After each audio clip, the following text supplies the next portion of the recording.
Collectors are a weird breed, man. I've been one my entire life, and I'm still completely unable to explain to a non-collector the how and the why that goes into what possesses us to chase certain items like we do, while we will willingly take a knife to the throat of our free time, our free space, and our financial stability for the foreseeable fucking future until we chase down whatever that item is to the end of the damn planet.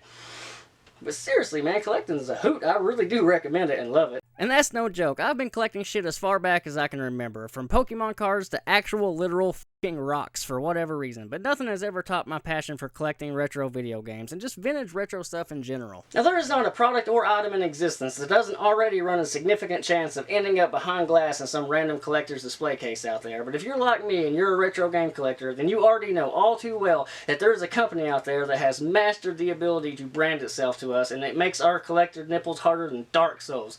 If they slap their name on a product, we have to have it, and that company is, of course, Nintendo. Will you be the one to witness the birth of the incredible Nintendo Entertainment System? Myself, along with 95% of North American children in the late 80s and early 90s, cut their gaming teeth on the NES growing up. This son of a bitch was responsible for almost all of our childhood fun. And it, of course, did not take Nintendo very long at all to realize this and to start swinging its big old Donkey Kong marketing dong around to exploit the shit out of our nostalgia for the brand. And before long, licensing deals from Nintendo became an absolute no-brainer, and we started seeing our favorite characters pop up in all kinds of various products from random manufacturers, like this cool Super Mario 64 camera that has nothing to do with the game, some of the most fun board games we've ever played, some of the best cereal I've ever ate, and even lunchboxes from different eras got their fill. And of course, we got some of the most awesome shows ever made from the era. It's the Super Mario Brothers Super Show!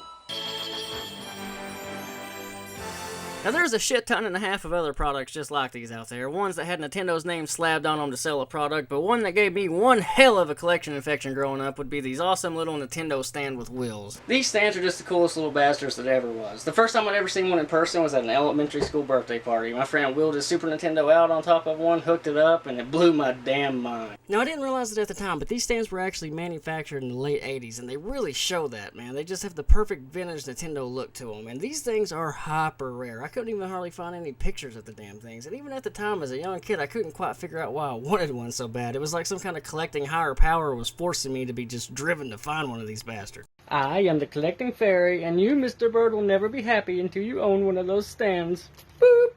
Damn it, collecting fairy! Why can't you ever make me obsessed with collecting something useful, like collecting money or pogs? Fuck! Now, when I say these things are rare, I am not joking. It took me friggin' forever to actually find one of these things, but man, they are built like a brick shithouse. They just do not build furniture like this anymore. If you are actually lucky enough to find one of these things, you can expect to easily pay $200 to $300 USD for them, but they are hard to find.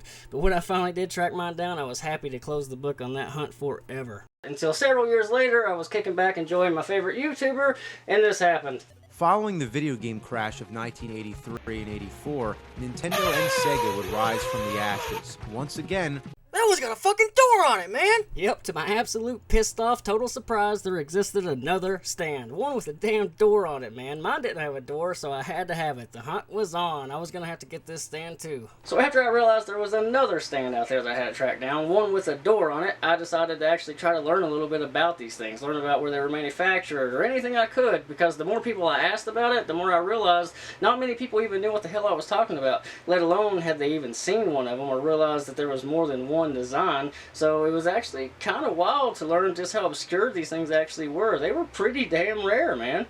So after spending some time looking into the background of these stands, I actually found out pretty quick that there isn't much of a background to these stands. They were manufactured by a company named B-Star out of Canada, which is a furniture manufacturer, and in the late 80s and early 90s they were making children's furniture and had a licensing agreement with Nintendo.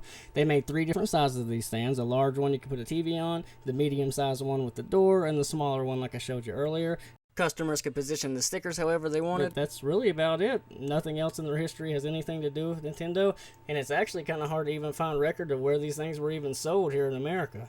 Now, no joke, it took another 6 damn years for me to track down this stand after I found the smaller one. No kidding. These things are hyper rare, man. They just do not pop up. So if you do actually manage to find one, you can easily expect to pay $250 to $300 USD on one of these things. But it's so worth it. They're built rock solid. The door is awesome. I can't say enough good about it. And along the way, I actually found out about that third stand, which is big enough to fit a TV. And that's where things got really exciting for me. And that's when I hatched the ultimate idea for the Nintendo stand trifecta. The ultimate Nintendo Entertainment Center, and there was no going back after that.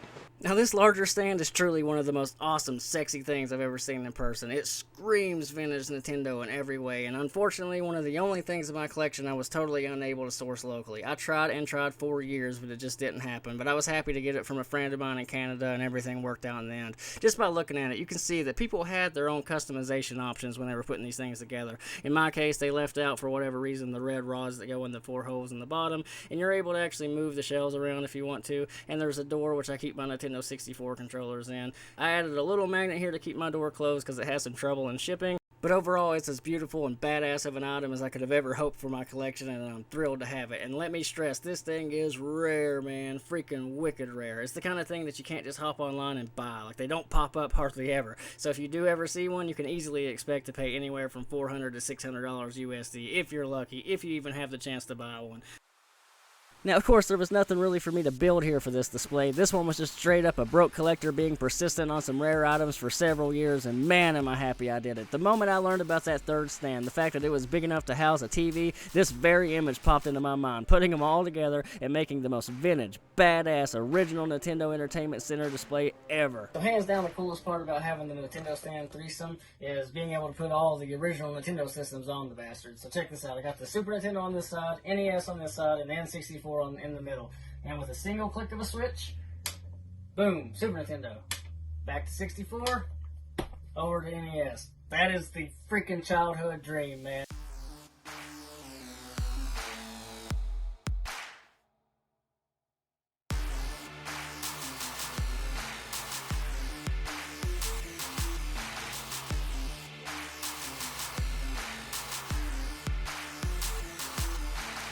I say it all the time, man. No matter how badass something looks, it always looks better when you add some lights.